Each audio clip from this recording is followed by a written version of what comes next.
আসসালামু আলাইকুম রহমতুল্লাহ। সবাই কেমন আছেন? জি আলহামদুলিল্লাহ ভালো। আল্লাহর রহমতে অনেক শুকরিয়া। নাহমাদুহু ওয়া নুসাল্লি আলা রাসূলিহিল কারীম, আম্মা বা'দ। ফাআউযু বিল্লাহি মিনাশ শাইতানির রাজীম। বিসমিল্লাহির রহমানির রহিম। ওয়া নুনাজ্জিলু মিনাল কুরআনি মা হুয়া শিফাa'un ওয়া রাহমাতুল লিল মুমিনিন। সাদাকাল্লাহুল মাওলানাল আযীম।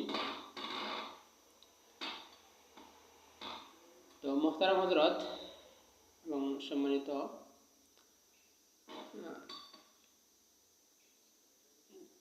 মুহতারাম হযরতগণ, আজকে আমরা এখানে কি জন্য উপস্থিত হয়েছি বা এই ক্লাসে কেন যুক্ত হয়েছেন এই ব্যাপারে সকলে জানেন।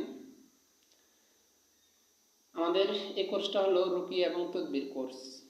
রুকিয়া এবং তদবির কোর্স। তো কোনো বিষয়ে শিখতে হলে সর্বপ্রথম ওই বিষয়টা সম্পর্কে জানতে হয়। সর্বপ্রথম বিষয়টা সম্পর্কে জানতে হয়।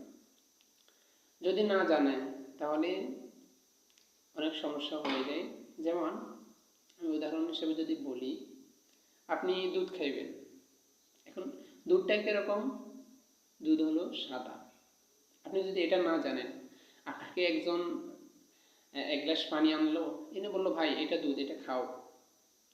তো আপনি তো দুধ জানেন, দুধ কী জিনিস ওটা জানেন না, তখন আপনি খাইবেন, তাই না? এটা স্বাভাবিক। কিন্তু যখন আপনি দুধ কি কীরকম, দুধ কী জিনিস, হ্যাঁ এটা কীরকম, যখন ওই সম্পর্কে আপনার জ্ঞান থাকবে, জানা থাকবে, তখন কেউ আপনাকে ধোঁকা দিতে পারবে না। দুধে আপনাকে দিতে হবে, ঠিক আছে? তো তদ্রুপ হযরত আপনার রুকিয়া কি, তদবির কি, এই ব্যাপারে যদি আপনার পরিপূর্ণ জ্ঞান থাকে, জানা থাকে, তাহলে আপনাকে কেউ ধোঁকা দিতে পারবে না। রুকিয়া এবং তদবিরে শিখতে পারবে। তো এজন্য আমরা সর্বপ্রথম রুকিয়া কি, তদবির কি, এই বিষয়টা নিয়ে আলোচনা করব ইনশাআল্লাহ। মুহতারাম, রুকিয়া এটা একটা আরবি শব্দ। এর আবিধানিক অর্থ হলো ঝাড়ফুঁক করা। পারিভাষিক অর্থে রুকিয়া শব্দের অর্থ হলো, রুকিয়া কাকে বলা হয়? রুকিয়া বলা হয় হাদিসে বর্ণিত কোরআনের আয়াত এবং হাদিসে বর্ণিত দোয়া এবং আল্লাহ তাআলার নাম এবং ভালো অর্থবোধক শব্দ তেলাওয়াতের মাধ্যমে যে ঝাড়ফুঁক করা হয় সেটাকে বলা হয় রুকিয়া। তাহলে বলুন তো, রুকিয়া কাকে বলা হয়? কোরআনের আয়াত, হাদিসে বর্ণিত দোয়া এবং আল্লাহ তাআলার নাম স্মরণ করে, আল্লাহ তাআলার নাম উচ্চারণ করে যে ঝাড়ফুঁক করা হয় সেটাকে বলা হয় রুকিয়া।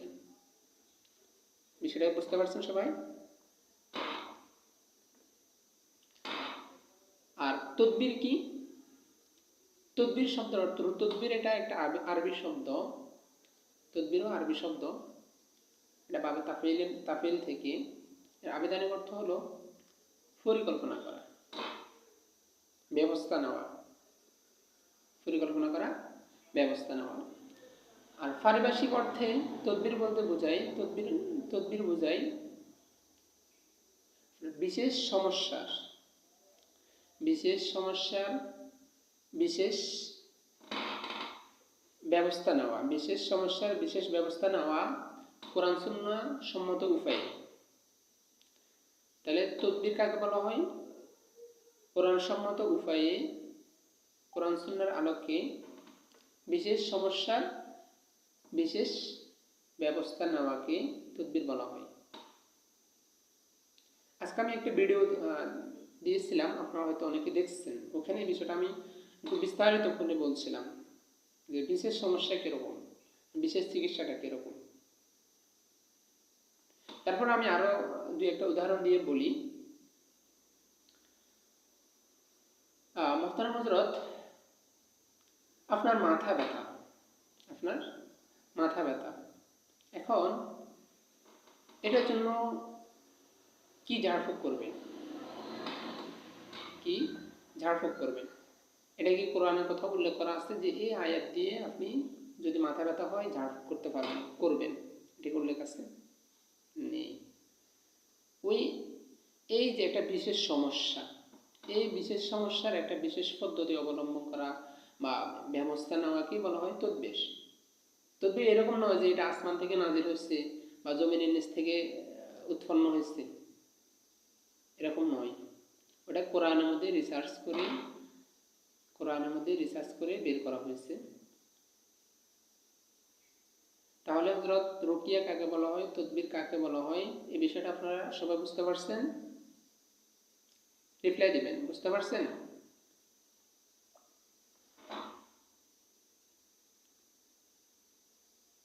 আপনার কথা? ইনশাআল্লাহ। আচ্ছা, এখন যদি কেউ আপনাদেরকে রুকিয়ার নামে কোনো তদবিরের নামে যদি কোনো চিকিৎসা পদ্ধতি শিখাতে চায়, সেটাকে আপনারা শিখবেন, সেটা আপনারা ধরতে পারবেন, কারণ এখন আপনার রুকিয়া কি তদবির কি এটা বিষয়টা বুঝতে পারছেন, বুঝলেন, শিখাতে পারবে না। আচ্ছা, এখন হযরত এই যে রুকিয়া তদবির, এটা কি কোরআন সুন্নাহ সম্মত? কোরআন থেকে কি এর কোনো প্রমাণ আছে? এর কোনো প্রমাণ আছে? জি, অবশ্যই প্রমাণ আছে। আল্লাহ তাআলা কোরআনে মাজিদে বলেন, অনুনাজ্জিলু মিনাল কুরআনি মা হুয়া শিফাউন ওয়া রাহমাতুল লিল মুমিনিন, যে আল্লাহ তাআলা অনুনাজ্জিলু মিনাল কুরআন, আল্লাহ তাআলা কোরআন থেকে এমন কিছু সৃষ্টি করছেন,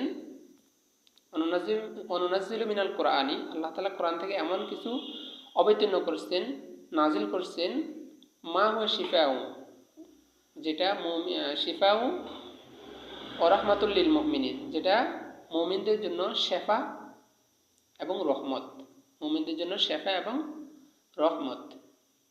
তাহলে রুকিয়ার প্রমাণ এটা কোরআন থেকেই পাওয়া যায়।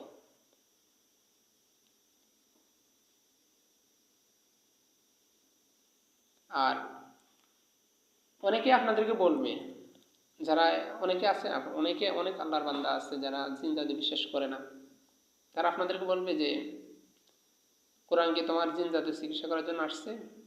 কোরআন তো আসছে হুদাল লিল মুত্তাকিন, মানুষের হেদায়েতের জন্য।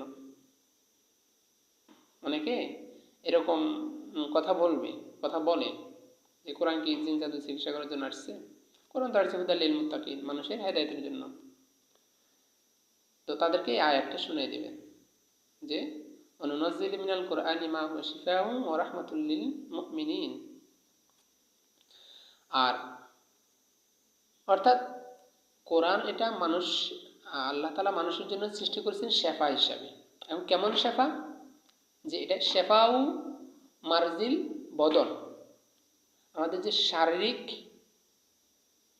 সমস্যা আছে, শারীরিক রোগ আছে, সেটারও চিকিৎসা হবে, সেটার জন্য শেফা হবে। তার পাশাপাশি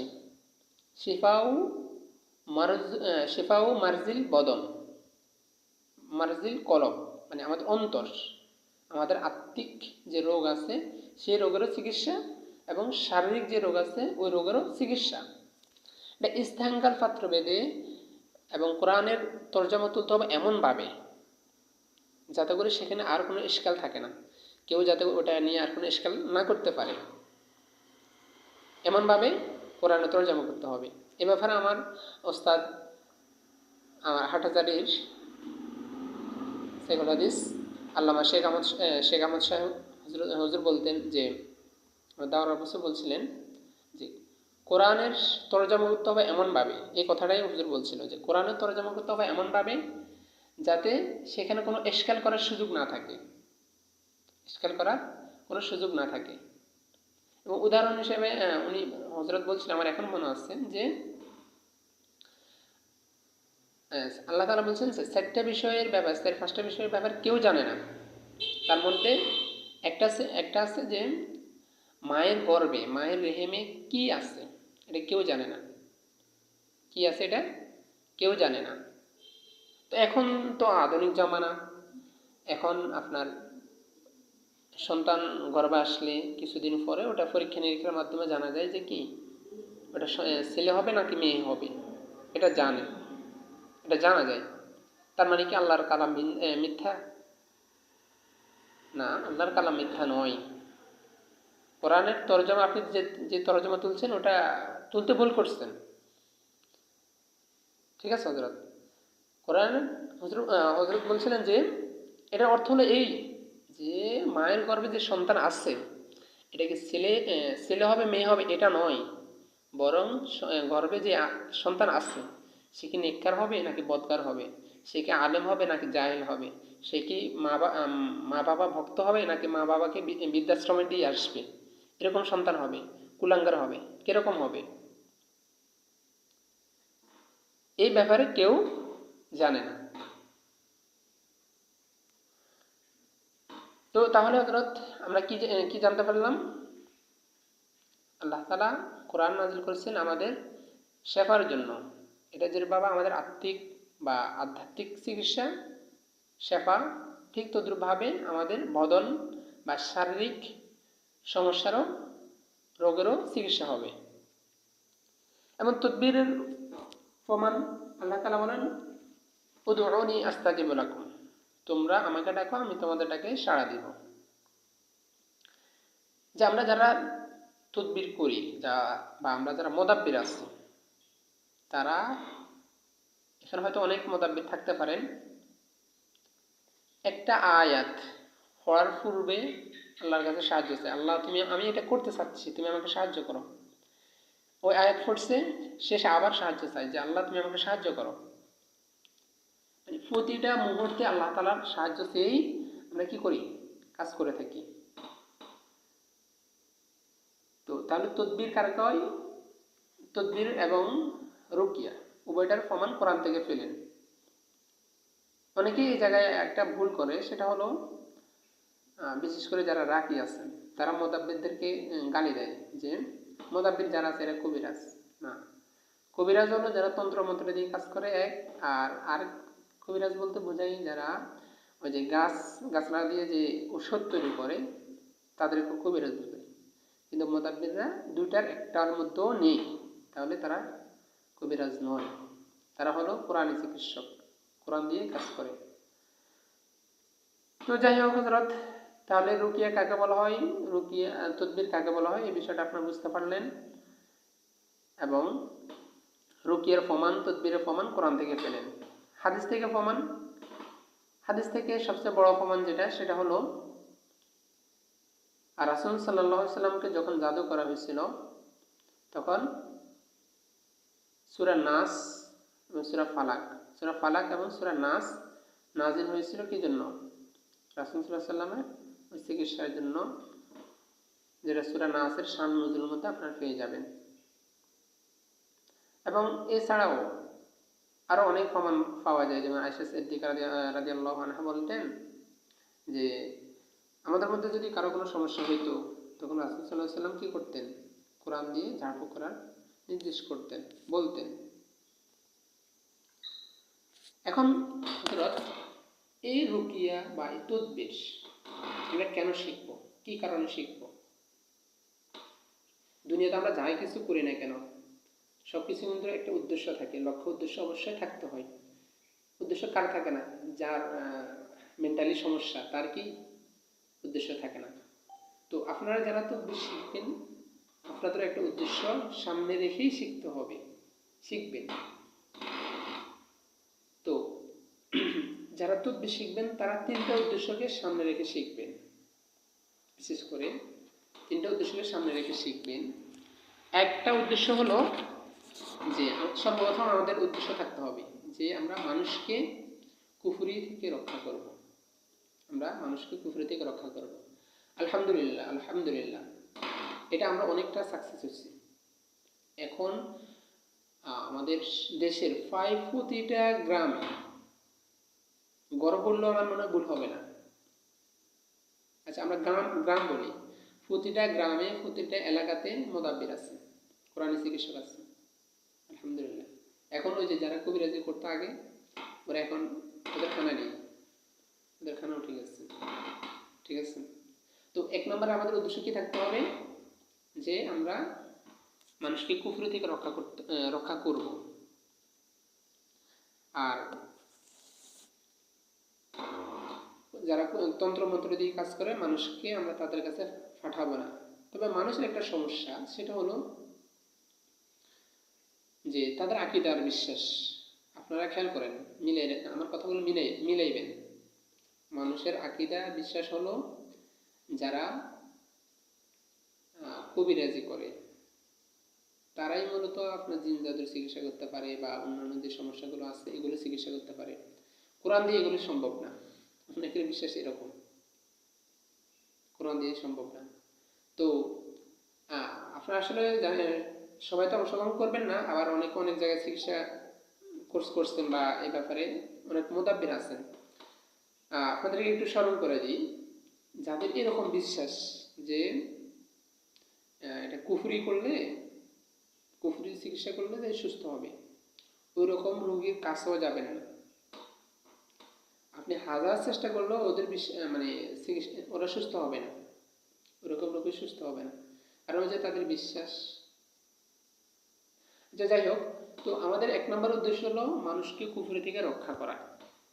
এই জন্য তাদেরকে বুঝাইতে হবে। 2 নম্বর হলো মানুষকে প্রতারণা থেকে রক্ষা করা।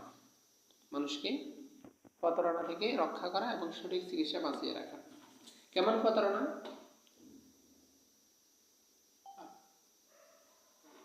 অনেক বড় প্রতারণা। যেমন যারা কবিরাজি করে ওদের ডিমান্ড থাকে 50,000, 60,000, 70,000, মানে অনেক ডিমান্ড থাকে, অনেক বড় অ্যামাউন্ট তারা চায়। এখন মানুষ তো আপনার বিপদে পড়ছে, দিতেই হবে, কিছু করার নেই, তখন দিতে বাধ্য থাকে। এখন ধার খরচ করে দেয়। তো কিন্তু কাজের কাজ কিছুই হয় না, শেষমেশ রোগীর কোনো সুস্থতার নামগন্ধ থাকে না। আর সুস্থ হইলেও পরবর্তীতে আর তারা কোনো সময় দেয় না, গুরুত্ব দেয় না। তো এরকম প্রতারণা থেকে রক্ষা করতে হবে। আর আরেকটা কথা হলো আমরা সঠিক চিকিৎসা বাঁচিয়ে রাখবো। কারণ এই কোরআন দিয়ে রাসূল সাল্লাল্লাহু আলাইহি ওয়াসাল্লাম, সাহাবায়ে কেরাম চিকিৎসা করছেন, যে ব্যাপারে আপনারা সবাই জানেন, এই জন্য আমি বলতেছি না। যেমন ওই যে একটা সাপে কাটা লোককে সাহাবায়ে কেরাম কি চিকিৎসা করছিলেন, কোন সূরা দিয়ে? সূরা ফাতিহা দিয়ে। তো এই সঠিক চিকিৎসাকে আমরা বাঁচিয়ে রাখার জন্য কি করব? এটা শিখবো, রুকিয়া বা তাদবির শিখবো। 3 নম্বর যে উদ্দেশ্য, আপনাদের এখানে অনেকে আছে যাদের এই উদ্দেশ্যটা নিয়ে আসলে অনেকে উপস্থিত হয়েছে বা অংশগ্রহণ করছেন ক্লাসে, সেটা হলো নিজেকে এবং নিজের পরিবারকে রক্ষা করার জন্য। যে অনেক আছে নিজেই আক্রান্ত, আবার অনেক আছে নিজের পরিবারের সদস্যরা আক্রান্ত। তো তাদেরকে রক্ষা করার জন্য এই তদবির শিখব। ঠিক আছে? কারণ হলো দেখেন, আপনি একজন রাকি বা মুদাব্বির বা কবিরাজ যাকে দিয়ে চিকিৎসা করান, সে একবার চিকিৎসা করবে বা 2 বার করবে, সর্বোচ্চ 3 বার করবে। এরপরে কিন্তু সে আর আসবে না, বিরক্ত হয়ে যাবে যে ভাই তোরটা তুই কর, আমি নাই, এরকম কথা বলবে না? অবশ্যই বলবে, বিরক্ত হয়ে যাবে। কিন্তু সেই জায়গায় যদি আপনি নিজে একজন মুদাব্বির হন, নিজে একজন রাকি হন, হ্যাঁ, নিজেই চিকিৎসা করতে পারেন, তখন যত সময় লাগুক, যতদিন লাগুক, নিজের চিকিৎসা নিজেই করতে পারবেন। তাহলে আপনারা এই রুকিয়া বা তদবির কেন শিখবেন? 3টা উদ্দেশ্যকে সামনে রেখে শিখবেন। 1 নম্বর উদ্দেশ্য হলো, আমি আবার বলতেছি, 1 নম্বর উদ্দেশ্য হলো মানুষকে কুফরি থেকে রক্ষা করা, 2 নম্বর হলো মানুষকে প্রতারণা থেকে রক্ষা করা এবং সঠিক চিকিৎসা বাঁচিয়ে রাখার জন্য। 3 নম্বর উদ্দেশ্য হলো, 3 নম্বর উদ্দেশ্য কি? কে বলতে পারবেন? একজন বলেন তো।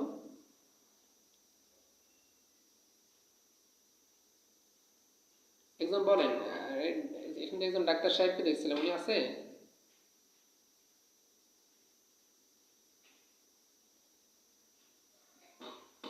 একজন বলেন 3 নম্বর উদ্দেশ্য কি বলছিলাম?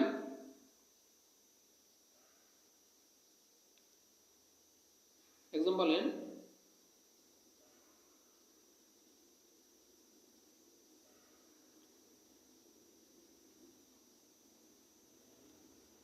আপনারা কি আমার কথা শুনতে পাচ্ছেন? একজন বলেন 3 নম্বর উদ্দেশ্য কি বলছিলাম? আচ্ছা জি, মাশাআল্লাহ, একজন লিখে দিয়েছে নিজের এবং নিজের পরিবার হেফাজত করা। নিজেকে নিজেকে এবং নিজের পরিবারকে হেফাজত করার জন্য আমরা এই তদবির শিখব। তাহলে আজকে কয়েকটা বিষয় আলোচনা করলাম। রুকিয়া কি, তদবির কি, রুকিয়ার কোরআন থেকে প্রমাণ, তদবির কোরআন থেকে প্রমাণ এবং লক্ষ্য উদ্দেশ্য, শিখার লক্ষ্য উদ্দেশ্য। তো আজকে এটা ছিল ফ্রি ক্লাস বা ট্রায়াল ক্লাস, তো সেজন্য বেশি কিছু আলোচনা করলাম না। তারপরও অনেকে আশা নিয়ে অংশগ্রহণ করছেন এবং অনেক সাধারণ মানুষ আছেন, তাদের জন্য একটা আমল দিই, বেশি আমল দিব না। আপনারা সকাল সন্ধ্যায় শরীর বন্ধ করবেন, সকাল সন্ধ্যায় শরীরটা বন্ধ রাখবেন। তাহলে ইনশাল্লাহ জিন যাদের থেকে আপনি হেফাজত থাকতে পারবেন, তারা ইনশাল্লাহ আপনাকে আসর করতে পারবে না। শরীরটা বন্ধ রাখবেন এবং যে মাসনুন দোয়াগুলো আছে ওই দোয়াগুলো পড়বেন। যেমন বিসমিল্লাহিল্লাযী লা ইয়াদুররু মা ইসমিহি শাইউন ফিল আরদি ওয়ালা ফিস সামাই ওয়া হুয়াস সামিউল আলিম। এভাবে আরো যে দোয়াগুলো আছে ওই দোয়াগুলো পড়বেন। আর শরীর বন্ধ করবেন। সকালে ফজরের নামাজ পড়লে ফজরের নামাজ পড়ে শরীরটা বন্ধ করবেন। আর মাগরিবের নামাজ পড়বেন, মাগরিবের নামাজ পড়েও শরীরটা বন্ধ করবেন। শরীর বন্ধের নিয়ম কি? শরীর বন্ধের নিয়ম হলো আপনি মুখে নিয়ত করবেন যে হে আল্লাহ, আমি আমার শরীরটা বন্ধ করে নিচ্ছি, এই নিয়তটা মুখে করবেন। তারপরে ইস্তেগফার পড়বেন 3 বার, আস্তাগফিরুল্লাহ আস্তাগফিরুল্লাহ আস্তাগফিরুল্লাহ, এভাবে নিয়ত করবেন, ইস্তেগফার পড়বেন। তারপরে দরুদ শরীফ পড়বেন। তারপর সূরা ফাতিহা পড়বেন একবার, আয়াতুল কুরসি একবার, সাইরকুল একবার একবার করে পড়বেন।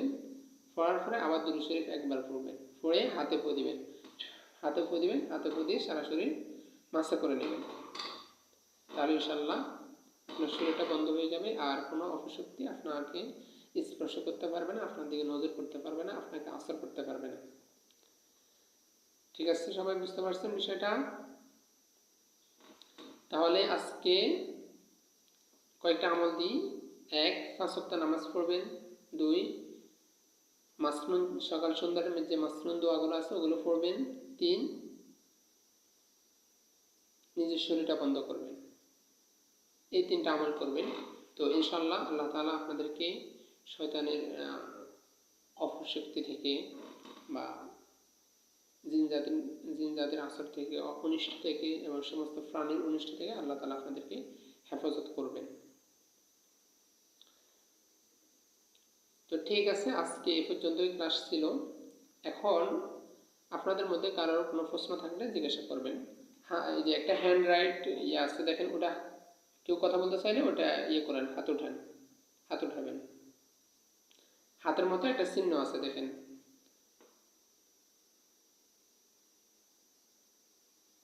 লাল বাটনের সাথে 3টা ডট চিহ্ন আছে, ওখানে ক্লিক করলে একটা হাত চিহ্ন উঠবে, ওখানে ক্লিক করেন। যিনি কথা বলতে চান তিনি ওখানে ক্লিক করে কথা বলতে পারবেন। হাত উঠান, অনুমতি দিলে কথা বলবেন।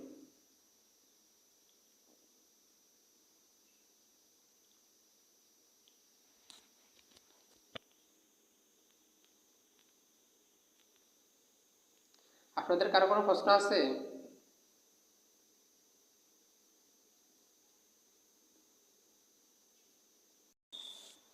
আসসালামু আলাইকুম ওয়া রাহমাতুল্লাহ। ওয়ালাইকুম আসসালাম ওয়া রাহমাতুল্লাহ। জি উস্তাদ, ভালো আছেন? জি আলহামদুলিল্লাহ ভালো আছি। প্রশ্ন হচ্ছে কি যে অনেক লোকে বলে আর কি যে এই কাজ করার পরবর্তীতে নিজেরই ক্ষতি হয় আর কি, অনেকে বলে। তো যখন এই আল্লাহ হায়াত রাখলে যখন বৃদ্ধ হইব বা তার পরিবার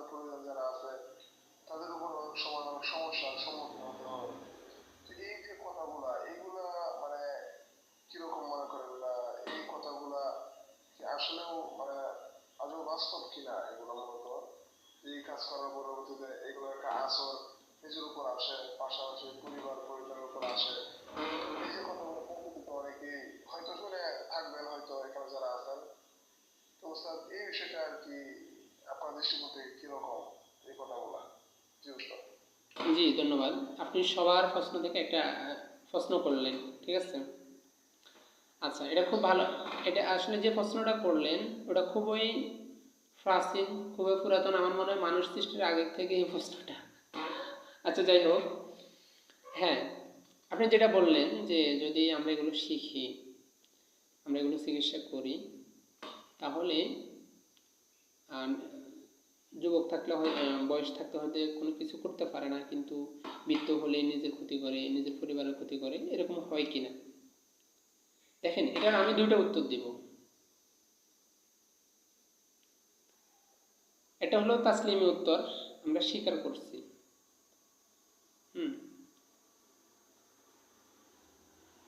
স্বীকার করে হ্যাঁ ক্ষতি হবে। আমরা কি তাদেরকে ক্ষতি করতে দিব? ক্ষতি করতে দিলেই তো সে আমাদের ক্ষতি করবে। আমরা কি আমাদের শত্রুকে এই সুযোগ করে দিব যে ভাই আসো তুমি আমার ক্ষতি করো, আমার পরিবারের ক্ষতি করো, আমাকে মেরে ফেলো, আমার পরিবারকে মেরে ফেলো? এরকম কি আমরা জীবনেও তাদেরকে এই সুযোগ দিব? দিব না। আর আরেকটা উত্তর হলো জবাবকারী, যে না, কোনো ক্ষতি হবে না। আমরা এগুলো শিখতেছি কেন? যাতে করে নিজেকে হেফাজত করতে পারি, নিজের পরিবারকে হেফাজত করতে পারি, তার পাশাপাশি মানুষের উপকার করতে পারি।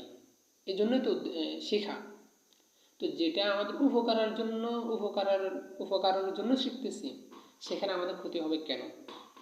ঠিক আছে। অর্থাৎ কোনো ক্ষতি হবে না, কোনো ভয় নেই ইনশাআল্লাহ। আর সবচেয়ে বড় কথা হলো, জি সামিনা, একটু ওয়েট করেন।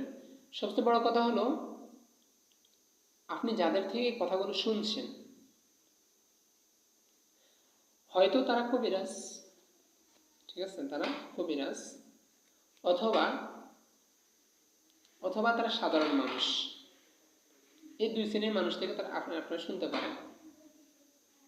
এই দুই শ্রেণীর মানুষ থেকে আপনারা শুনতে পারেন, হয়তো কবিরাজ অথবা সাধারণ মানুষ। যারা কবিরাজ, তারা আপনাকে শিখাবে না, শিখাতে চাইবেও না, শিখাবেও না। কারণ কেন শিখাবে না? কারণ আপনি যদি তাকে শিখান, তাহলে তো তার মার্কেটটা আপনি নিয়ে নেবেন, তাতে ইনকাম বন্ধ হয়ে যাবে। এই জন্য সে শিখাবে না। ইভেন যদি কাউকে শিখায়ও, তাকে গোলাম বানায় শিখায়, যে তুমি আমার দরবারে থাকতে হবে 5 বছর 10 বছর থাকতে হবে, তারপরে শিখতে হবে। ঠিক আছে, শেখায় না। যেমন আমার নিজের কথা বলি, আমাদের এলাকারই একটা লোক আছে, উনি ফানির মধ্যে হাজিরা দেখেন। তো আমি ওনার কাছে গেছি, 2-3 দিন গেছি, ইভেন ওনার নাম্বারটাও আছে।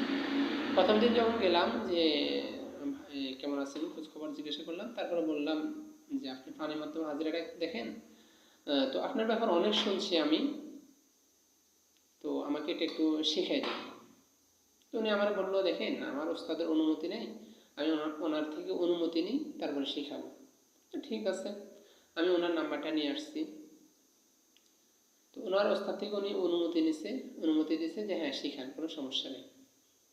আচ্ছা, আমাকে এই কথা বললো যে হ্যাঁ অনুমতি দিছি। পরবর্তীতে যখন আমি আবার গেলাম, উনি আর আমাকে শিখাচ্ছে না, বললো এটা আসলে অনেক বইতে আছে, তো আপনি ওখান থেকে শিখে নিয়েন, এটা বইতে আছে, সেখান থেকে শিখে নিয়েন। তো তারা আসলে কখনো শিখাবে না। এই জন্য তারা আপনাকে এরকম উল্টাপাল্টা কথা শোনাবে, ভয় দেখাবে। কারণ যদি আপনি তাকে শিখান, সে যদি আপনাকে শিখায়, তাহলে তো তার মার্কেট নষ্ট হয়ে যাবে। ঠিক আছে। তো আশা করি আপনার ইয়েটা হল হয়েছে, প্রশ্নটা হল হয়েছে। আর সাধারণ মানুষ যাদের কথা বললাম, যে সাধারণ মানুষ বলে, সাধারণ মানুষ তো এই ব্যাপারে জানে না। আপনি একটা ওষুধ মেডিসিনের ব্যাপারে জানতে চাইলে ডাক্তারের কাছে যেতে হবে, ডাক্তারের সাথে পরামর্শ করতে হবে। ঠিক আছে, পরামর্শ করতে হবে, ডাক্তার থেকে পরামর্শ নিতে হবে। একজন সাধারণ মানুষ থেকে নিলে ওটা তো আপনার জন্য খুবই ব্যাড লাক হবে। খুবই খারাপ হবে। তো সাধারণ মানুষের কথা শোনা যাবে না, বা তারা তো আন্দাজি কথা বলে, ঠিক আছে, আন্দাজি কথা বলে।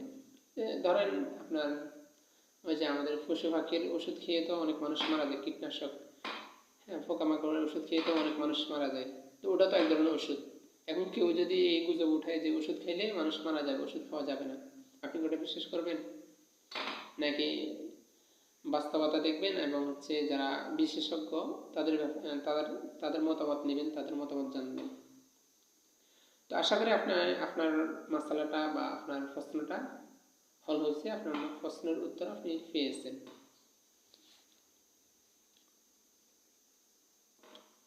জি, এখানে সামিনা, আপনি দেখে হাত উঠেছিলেন, বলেন উনি কি আছে? সুন্দর উত্তর দিয়েছেন, বারাকাল্লাহু ফি হায়াতি।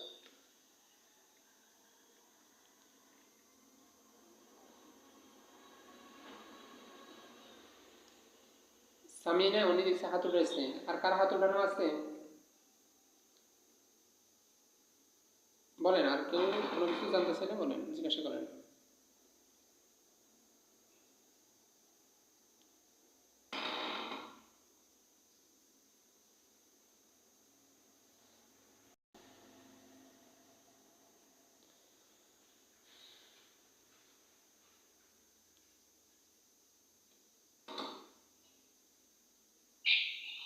আসসালামু আলাইকুম রাহমাতুল্লাহ, কেমন আছেন? ওয়ালাইকুম আসসালাম রহমতুল্লাহ। জি আলহামদুলিল্লাহ, ভালো আছি।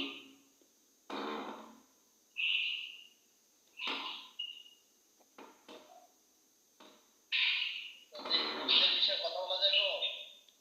বুঝে নেই। রোগীদের বিষয়ে কথা বলা যাবে না? না না না, এখন এখন রোগীদের ব্যাপারে না, এখন কোর্সের ব্যাপারে কথা বলবেন। স্থানকাল পত্রভেদে কথা বলতে হবে। আচ্ছা ঠিক আছে, কারো কোনো প্রশ্ন না থাকলে সবাই আস্তে আস্তে বিদায় নেন। আর যারা কোর্সে ভর্তি হবেন আমাকে পার্সোনালি মেসেজ করবেন। ঠিক আছে, সবাই বিদায় নেন। আসসালামু আলাইকুম। ওয়ালাইকুম আসসালাম রহমতুল্লাহ।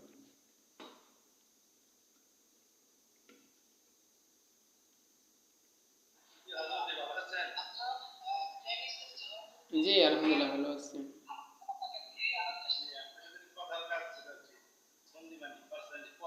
আচ্ছা ঠিক আছে, তাহলে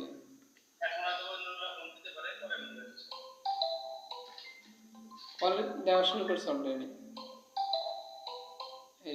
এই মানুষটা অনেক বড় হস্তি, হস্তি দেখা যাচ্ছে, কিন্তু বিষয়টা বুঝে না। উনি দেখতেছে আমি ক্লাসে আসছি, তারপর উনি কল দিচ্ছে।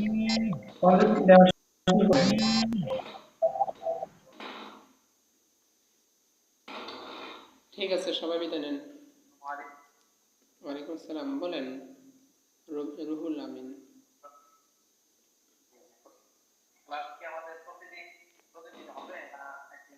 হ্যাঁ ইনশাল্লাহ প্রতিদিনই হবে, জি প্রতিদিনই হবে। রাত 9টা 15 থেকে শুরু হবে ইনশাল্লাহ, 10টা পর্যন্ত। জি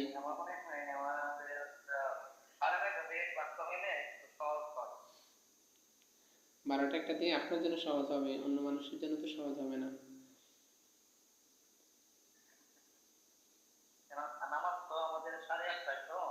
হুম,